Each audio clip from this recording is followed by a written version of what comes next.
You know, I went to a talk at GDC this year by the Little Big Planet guys, and this is exactly what they talked about, how much that game evolved over time. The idea of showing up at the beginning with this giant design doc, this is what we're going to build, and then build it, I mean, it almost never works. That's Ed Fries. He used to run Microsoft Game Studios, overseeing everything from Age of Empires to Fable to the original Halo.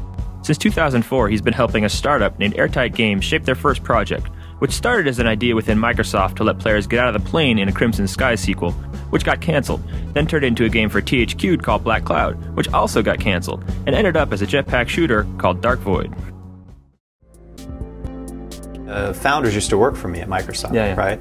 I left Microsoft in about January 2004. After I left, they were working on the sequel to Crimson Skies, would have been what we call Crimson 3. That project got canceled, so some of these guys contacted me and said, what do we need to do? And he said, you know, you need to get a team, you need to get a concept. Teamed up, and that was how Airtight started. We quit Microsoft and started, you know, just kind of meeting in coffee shops. We had no office, you know, we'd meet in the library and use their whiteboard, you know, and then, you know, we put together a pitch and took it out and started talking to publishers.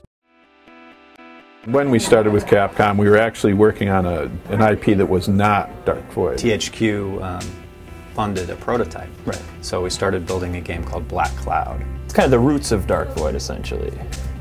In a little bit. Okay. You know, there were some similarities, but there are some huge differences. It was action adventure with flight. You know, we had a grappling hook. Basically, drive a motorcycle and grapple a plane. It started around a bar. There was like a bartender, and he was telling stories. And the stories were kind of, then you'd go off and play the game where were kind of the tall tales that this bartender would tell. THQ came in about a month before the prototype was done, and for various reasons said, we're going to cancel the project. So that kind of left us scrambling. We completed the prototype on our own and went out and repitched publishers, and that's where we signed up with Capcom. When you're pitching Capcom on this game, you had this demo that you had created for THQ, but you were pitching something else. Like you were showing this demo and saying, like, it's kind of like this, but we're not really happy with this. Some of it's related to time and money, and some of it was related to the concept. We got it together. We did all the things I just mentioned. We had, you know, we had flight, we had a grappling hook, we had, you know, grappling ground to the plane, and we had shooting. We showed it to Capcom, and you know, we just didn't feel it was enough. In the meeting with Capcom, they're talking about, well, the art, there's not a lot of detail, and maybe if you get some people running around, and that's when we came back here, you know, and we all sat with Ed and Jose, the lead designer. We had the meeting right in here when we talked about, hey, we came back from the Greenlight meeting, and we were all like, what does this mean? What should we do?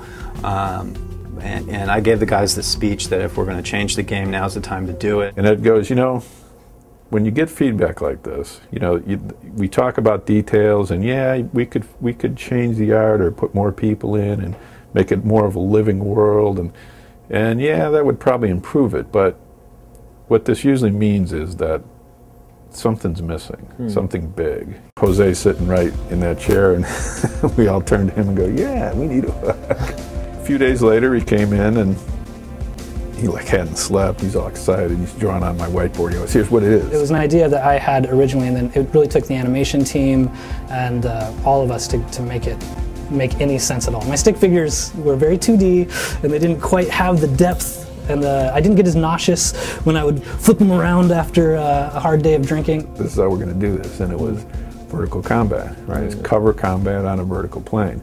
Once the team decided on vertical cover, they needed to figure out how this change would affect the rest of the game. Eventually, Fries used his rock climbing background to demonstrate a way it could work. I was trying to explain to the animators here how a person would hang from a ledge with a gun and shoot it, because I'm a rock climber, and so I know how to do that. That's all rock climbers know how to with the gun. Every rock climber hangs and shoots at people above them. Yeah, I couldn't do it. I needed to actually be under a ledge, and I didn't want to like hang under a desk or something. So no, anyway, actually what it was, I got frustrated trying to explain it, and I was driving home, and I was thinking when I was driving home, oh, I know how I can do this. And so when I got home, I just hung from the roof of my carport with a toy gun in my hand and had somebody take a picture.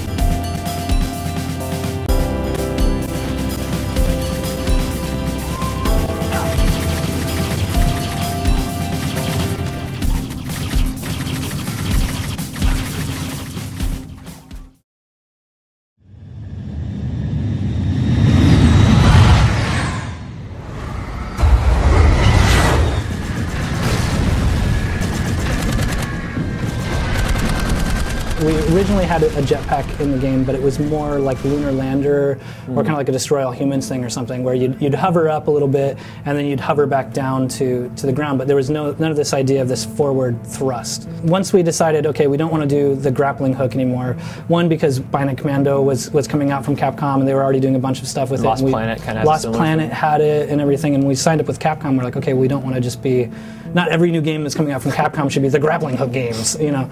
And so we said, what about the Rocket Pack game? And that's where Pedro Perez, one of our core game designers, came to me with the idea originally, and he's like, I've got this cool idea. We take what we're doing on the UFOs and like the other air vehicles, and we put that on the player, and you just have them fly around like that. And I was like, that's dumb. And then I went home and thought about it more, and came back, and I was like, okay, I guess that's kind of cool.